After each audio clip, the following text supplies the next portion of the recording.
صاحب سوال یہ ہے کہ قربانی کس کے اوپر نہیں ہے اور قربانی کا جانور کیا کیا عمر کا ہونا چاہیے؟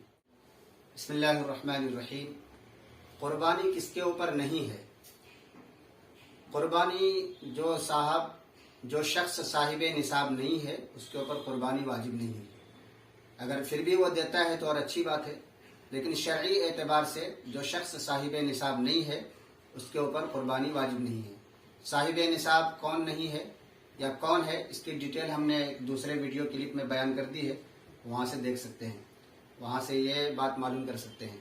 تو بہرحال جو شخص صاحب نصاب نہیں ہے اس کے اوپر قربانی واجب نہیں ہے، لیکن اس کے باوجود اگر وہ دیتا ہے تو بہت اچھا کام ہے، کار خیر میں حصہ لینا، نیک کام میں حصہ لینا اچھی بات ہے، لینا چاہیے۔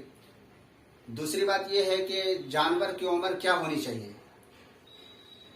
کس عمر کی جانور کی قربانی درست ہوگی؟ تو دو طرح کے جانور ہم عموماً کرتے ہیں، دو تین طرح کے۔ ایک تو ہمارے یہاں بکری خصی وغیرہ کی قربانی ہوتی ہے، تو بکری اور خصی جو ہے اس کی قربانی، اس جانور کی قربانی ہوگی، درست ہوگی جو بکری یا خصی یا اس قبیل سے جو بھی جانور ہیں اس کی قربانی کے لیے 1 سال عمر کا ہونا ضروری ہے۔ 1 سال عمر کا ہونا ضروری ہے۔ اگر 1 سال سے کم عمر ہے تو پھر اس کی قربانی درست نہیں ہے۔ دوسری بات یہ ہے کہ اس میں بہت سارے لوگ کیا بھیڑ اور دمبے کی بھی قربانی کرتے ہیں۔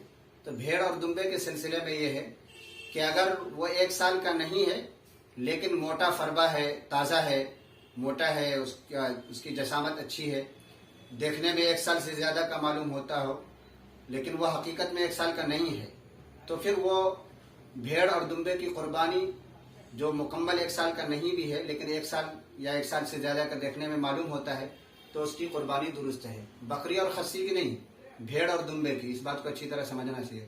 بکری اور خصی کے لیے پورے 1 سال کا ہونا ضروری ہے۔ اسی طریقے سے بڑے جانور میں ہم بیل، بھینس وغیرہ کی قربانی کرتے ہیں، تو بیل اور بھینس وغیرہ کی قربانی جو ہے اس کے لیے 2 سال عمر ہونا ضروری ہے۔ 2 سال عمر ہونا ضروری ہے، اگر اس سے کم ہے تو پھر اس کی قربانی صحیح نہیں ہے۔ بعض لوگ یہ کہتے ہیں کہ دانتا ہوا ہونا ضروری ہے۔ دانتا ہوا ہونا ضروری نہیں ہے بلکہ عمر کا پورا ہونا ضروری ہے۔ ہاں، اگر وہ بعض لوگ جو پرانے لوگ ہوتے ہیں وہ دانتا ہوا کھوجتے ہیں۔ بہت کچھ جانور ایسے بھی ہیں جن کی عمر پوری ہو چکی ہوتی ہے لیکن دانتا ہوا وہ چیز ہے وہ نہیں پائی جاتی ہے۔ تو یہ شرعی اعتبار سے ضروری اور شرط نہیں ہے کہ دانتا ہوا ہونا چاہیے، بلکہ شرعی اعتبار سے مسئلہ یہ ہے کہ اس کی عمر پوری ہونی چاہیے، اس کی عمر مکمل ہونی چاہیے 2 سال، یا اگر چھوٹا جانور ہے بکری خصی تو 1 سال۔ اور اسی طریقے سے بعض مقامات پر اونٹ کی قربانی کرتے ہیں لوگ، اونٹ کی قربانی کے لیے 5 سال ہونا ضروری ہے، 5 سال۔ تو بہرحال چھوٹے جانور میں بکری خصی وغیرہ کے لیے 1 سال ہونا ضروری ہے، اور بڑے جانور میں بیل بھینس وغیرہ ہے اس کے لیے 2 سال کا ہونا ضروری ہے، اور اونٹ کی قربانی کے لیے 5 سال کا ہونا ضروری ہے۔ یہ عمر کے تعلق سے یہ بات تھی۔ اللہ تعالی ہم سب کو صحیح سمجھ عطا فرمائے۔